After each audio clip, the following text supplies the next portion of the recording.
Hingað kominn bandaríski lögmaðurinn Thomas E. Spann. Ég ætla að taka það fram að þetta viðtal verður textað í þættinum þegar hann er endursýndur í kvöld og svo á netinu. Tom, morning. I'd just like to, you are a specialist on lawyers' ethics, conflicts of interest mostly. I'd like you just, can you tell me briefly about yourself? Sure. I'm the ethics advisor for the law firm of McGuire Woods. We have about 900 lawyers throughout the United States and several foreign countries, so I spend a lot of time telling my partners what we can and can't do. But the reason I feel comfortable appearing here today is because I've been involved in bar associations that also have that role. I've served on the ethics committee of the American Bar Association, which is the group of all American lawyers, the largest group, and they have recommended an ethics code for all of American lawyers.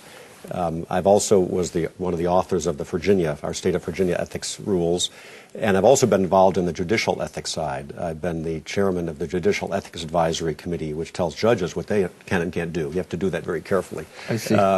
So I spend nearly every day deciding what lawyers can and can't do, not just with conflicts, but with ethics as well. So what we are basically going to talk about, because it's very relevant to the Icelandic situation, is the duties of bankruptcy lawyers. Yes.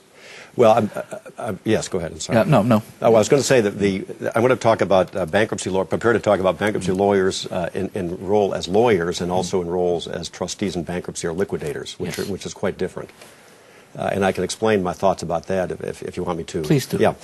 I've checked the Icelandic bankruptcy law, and it's the same as every other law, same as the United States.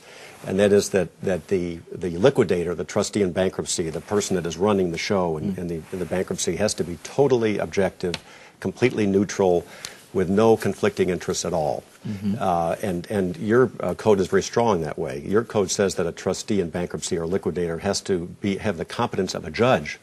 So they have to be as pure as a judge, and the judge, of course, could never hear a case if they represented somebody that was involved in the case on that matter. A trustee in bankruptcy is also a public functionary in Iceland, so you cannot have any conflicting interests.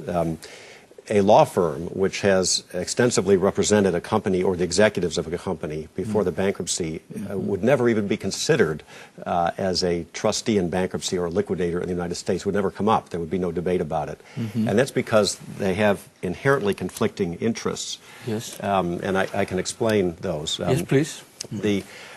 The duty I have as a lawyer is to keep my clients' secrets confidential, and every lawyer in the firm has that interest, has that duty as well. So if I learn something or one of my partners learns something, I have a total duty of confidentiality as a lawyer. Now, if one of the lawyers in the firm is acting as a liquidator, they have a totally different duty. They have a duty to find out the facts. They have a duty to disclose the facts, to make them public, to report them. As a lawyer, I have a duty to protect my former clients, not to point the finger at them, not to accuse them of wrongdoing. If I'm a liquidator, I have exactly the opposite duty. I have a duty to examine what people did. I have a duty to point the finger at them if that's appropriate. And find out wrongdoings if there have been any. Absolutely right. Yeah. There's also a duty that maybe not a duty, an interest that lawyers have. If I represent someone before the bankruptcy, I don't want anyone to accuse me of wrongdoing. And so if I were a liquidator, the liquidator has a duty to look at the accountants, look at the lawyers, look at everybody that helped the bankrupt company to see if there's a claim.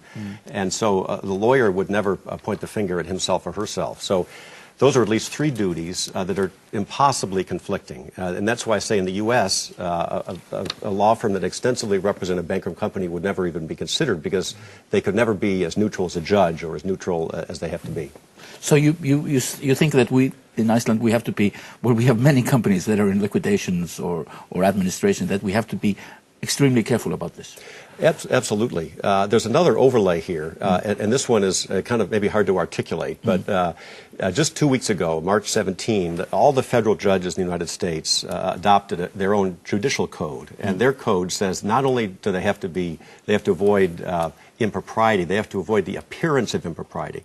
They have to have not just the court proceedings be neutral and fair and objective. The public has to believe they are, and perception is as important as reality.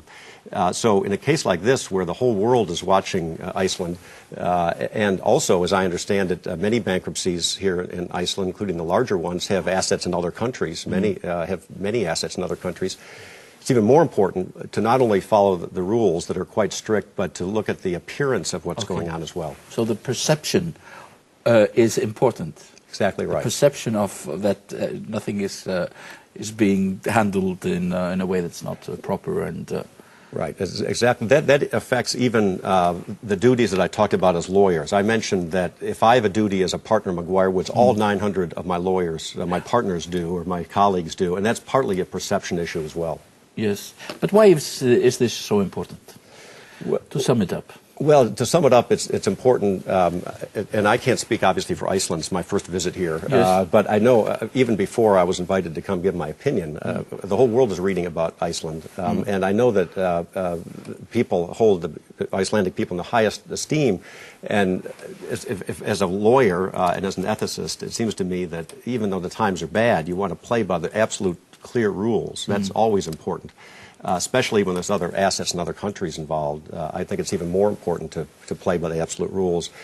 In my narrow ethicist approach as a lawyer, I would never let my firm even be in the running for a trustee or a liquidator if we had that extensive role, because we couldn't fulfill that role. Yes. Because we cannot comply with our duties as lawyers and also comply with our duties as liquidators. And even if we were interested, no court would ever appoint us. So it's not only the question of a real conflict of interest, even the perception of a conflict of interest might sort of endanger the whole thing, the whole affair. Absolutely right. The public perception is important. The public perception manifests itself in the ethics rules. And as I said, it's quite significant that just 2 weeks ago, every federal judge in America is now going to will continue to be governed by judicial ethics rules that say the appearance of impropriety is as bad as the impropriety itself.